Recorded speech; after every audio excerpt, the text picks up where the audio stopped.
अस्सलामु अलैकुम वरहमतुल्लाहि वबरकातुहू। आऊज़ु बिल्लाहि मिनश्शैतानिर रजीम। बिस्मिल्लाहिर रहमानिर रहीम। रब्बना ला तुज़िग़ क़ुलूबना बअद इज़ हदैतना व हब लना मिन लदुनका रहमा इन्नका अंतल वहाब। ऐ हमारे रब, तू हमारे दिलों को टेढ़ा न करना और हमें अपनी तरफ से रहमत अता फरमा, बेशक तू बहुत अता करने वाला है। आज सूरह मुदस्सिर की 11 आयत से तर्जुमा और तफसीर शुरू है। ये तर्जुमा और तफसीर अल सादी उर्दू तफसीर से लिया गया है। बिस्मिल्लाहिर्रहमानिर्रहीम। अल्लाहुम्मा सल्लि अला मुहम्मद व अला आलि मुहम्मद। तर्जुमा: छोड़ दीजिए मुझे और इसे जिसे मैंने पैदा किया अकेला ही, और क्या मैंने इसके लिए माल फैला हुआ और दिए बेटे हाजिर रहने वाले, और फराखी की मैंने इसके लिए खूब फराखी करना, यानी खूब ज्यादा दिया। फिर तमा करता है, फिर वो लालच करता है ये कि मैं और ज्यादा दूं इसे। हरगिज नहीं, बिलाशुबा वो है हमारी आयात से सख्त इनात करने वाला। अन करीब मैं चढ़ाऊंगा इसे दुश्वार गुजार घाटी पर। बिलाशुबा इसने गौर फिक्र किया और अंदाजा लगाया। बस हिलाक किया जाए वो कैसा अंदाजा लगाया इसने। फिर हिलाक किया जाए वो कैसा अंदाजा लगाया इसने। फिर इसने देखा, फिर इसने त्योरी चढ़ाई और मुंह बसोरा, फिर पीठ फेरी और तकब्बुर किया। फिर इसने कहा, नहीं है ये कुरान मगर जादू जो नकल किया जाता है। नहीं है ये मगर कौल एक बशर ही का, एक इंसान ही का। अनकरीब मैं दाखिल करूंगा इसे जहन्नम में। और किस चीज ने खबर दिया आपको क्या है जहन्नम? न वो बाकी रहेगी, न वो बाकी रखेगी, और न वो छोड़ेगी। झुलसा देने वाली है चमड़े को। इस पर मुकर्रर हैं 19 फरिश्ते। और नहीं बनाए हमने निगरान आग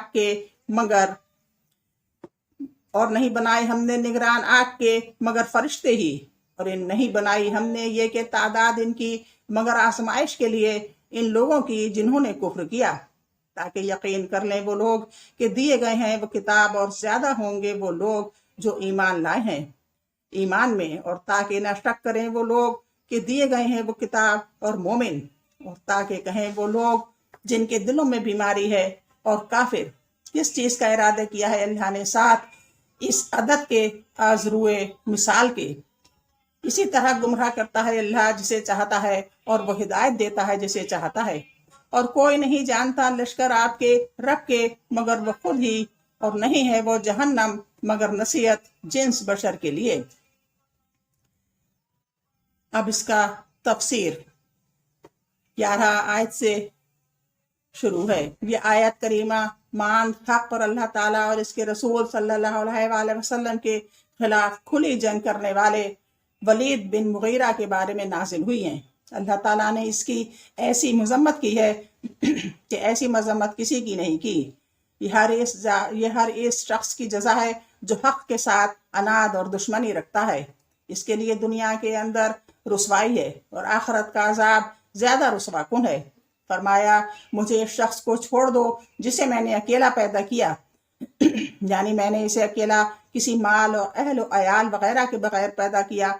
बस मैं इसकी परवरिश करता रहा और इसे अता करता रहा, और मैंने इसे बहुत ज्यादा माल दिया और अता किए इसे बेटे जो हमेशा इसके पास मौजूद रहते हैं। वो इनसे मुतमत्ता होता है, इनके जरिए से अपनी जरूरतें पूरी करता है और दुश्मनों के खिलाफ इनसे मदद लेता है।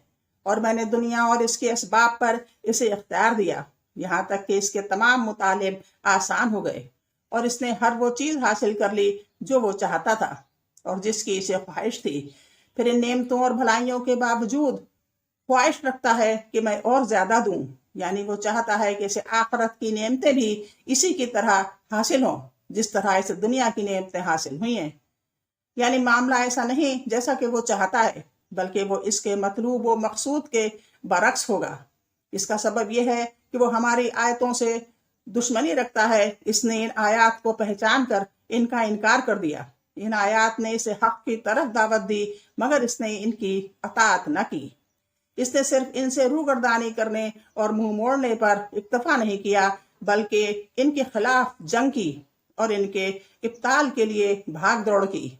इसलिए अल्लाह ताला ने इसके बारे में फरमाया, یعنی اس نے اپنے دل میں غور کیا، جس کے بارے میں غور کیا اس کو تجویز کیا تاکہ وہ ایسی بات کہے جس کے ذریعے سے وہ قرآن کا ابطال کر سکے، پس وہ مارا جائے۔ اس نے کیسی تجویز کی، پھر وہ مارا جائے، اس نے کیسی تجویز کی، کیونکہ اس نے ایسی تجویز سوچی جو اس کے حدود میں نہیں، اس نے ایسے معاملے میں ہاتھ ڈالا جو اس کی اور اس جیسے دوسرے لوگوں کی پہنچ میں نہیں۔ پھر اس نے جو کچھ کہا اس میں غور کیا، پھر اس نے تیوری چڑھائی اور اپنے منہ کو بگاڑا اور حق سے نفرت اور بغض ظاہر کیا، پھر پیٹ پھیر کر چل دیا، اپنی فکری، عملی اور قولی کوشش کے نتیجے میں تکبر کیا اور کہا یعنی یہ اللہ تعالیٰ کا کلام نہیں بلکہ انسان کا کلام ہے، نیز یہ کسی نیک انسان کا کلام نہیں بلکہ انسانوں میں سے اشرار، فجار، جھوٹے جادوگروں کا کلام ہے۔ ہلاکت ہو اس کے لیے، رہا ثواب سے کتنا دور، خسارے اور نقصان کا کتنا مستحق ہے۔ یہ بات ذہنوں میں کیسے گھومتی ہے، یا کسی انسان کا ضمیر یہ کیسے تصور کر سکتا ہے کہ سب سے اعلیٰ اور عظیم ترین کلام رب کریم ذاہب مجد و عصمت کا کلام، سب سے اعلیٰ اور عظیم ترین کلام رب کریم صاحب مجد و عظمت کا کلام ناقص اور محتاج مخلوق کے کلام سے مشابہت رکھتا ہے، یا یہ انات پسند جھوٹا شخص اللہ تعالیٰ کے کلام کو اس وصف سے موصوف کرنے کی کیوں کر جرأت کرتا ہے، کیوں کر اس کی ہمت کرتا ہے؟ پس یہ سخت عذاب کے سوا کسی چیز کا مستحق نہیں۔ بنابراین اللہ تعالیٰ نے فرمایا ہم ان قریب اس کو سقر میں داخل کریں گے، اور تمہیں کیا معلوم کہ سقر کیا ہے؟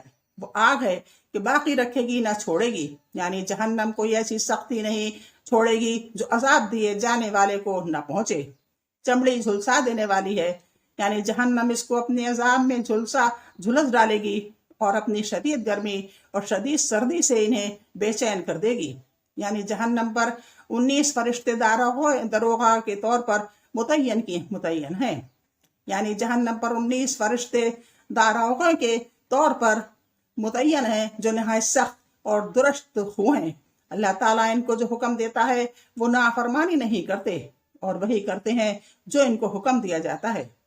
اور ہم نے جہنم کے داروغے فرشتے بنائے ہیں، یہ ان کی سختی اور قوت کے بنا پر ہے، اور ہم نے ان کی گنتی کافروں کے آزمائش کے لیے کی ہے۔ اس میں ایک احتمال یہ ہے کہ یہ صرف آخرت میں ان کو عذاب، عقوبت اور جہنم میں ان کو زیادہ سزا دینے کے لیے ہے۔ عذاب کو فتنے سے محسوم کیا گیا ہے، جیسا کہ اللہ تعالیٰ کا ارشاد ہے۔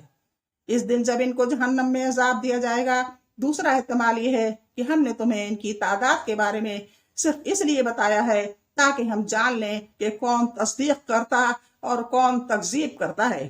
اس کے بعد اللہ تعالیٰ نے جو فرمایا ہے وہ اس پر دلالت کرتا ہے تاکہ اہل کتاب یقین کر لیں اور مومنوں کا ایمان اور زیادہ ہو، کیونکہ اہل کتاب کے پاس جو کچھ ہے، جب قرآن اس کی مطابقت کرے گا تو حق کے بارے میں ان کے یقین میں اضافہ ہوگا، اور جب بھی اللہ تعالیٰ کی کوئی آیت نازل کرتا ہے تو اہل ایمان اس پر ایمان لاتے اور اس کی تصدیق کرتے ہیں، اور ان کے ایمان میں اضافہ ہوتا ہے۔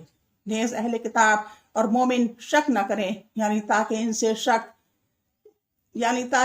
شک و ریب زائل ہو جائے۔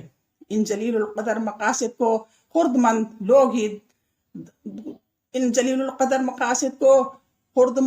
مند لوگ ہی درخور اتنا سمجھتے ہیں، یعنی یقین میں کوشش، ایمان میں ہر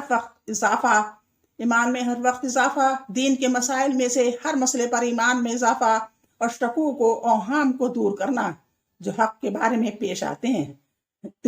بس اللہ تعالیٰ نے جو کچھ اپنے رسول پر نازل کیا ہے اسے ان مقاصد جلیلہ کو حاصل کرنے کا ذریعہ سچے اور جھوٹے لوگوں کے درمیان امتیاز کی میزان قرار دیا ہے۔ بنابراین فرمایا تاکہ وہ لوگ جن کے دلوں میں مرض ہے کہیں یعنی شک و شبہ اور نفاق کا مرض ہے، اور کافر کہیں کہ اس مثال سے اللہ کا مقصود کیا ہے، وہ یہ بات حیرت، شک اور اللہ تعالیٰ کی آیتوں سے کفر کی وجہ سے کہتے ہیں، اور یہ شخص کے لیے اللہ کی ہدایت ہے جسے وہ ہدایت سے بہرہ مند کرتا ہے، اور اس شخص کے لیے گمراہی ہے جسے وہ گمراہ کرتا ہے۔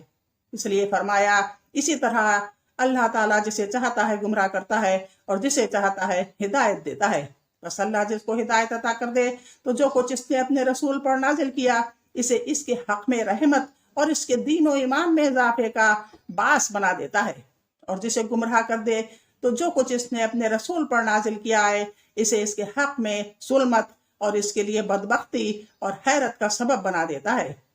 वाजिब है कि जिसके बारे में अल्लाह ताला और इसके रसूल सल्लल्लाहु अलैहि वसल्लम ने खबर दी है इसे अतात और तस्लीम के साथ कबूल किया जाए। फरिश्तों वगैरह में से कोई भी तुम्हारे रब के लश्करों को नहीं जानता सिवाय इस अल्लाह के।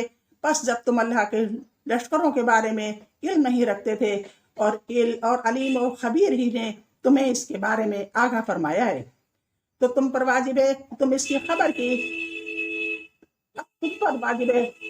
खबर की किसी शक और रेब के बगैर तस्दीक करो।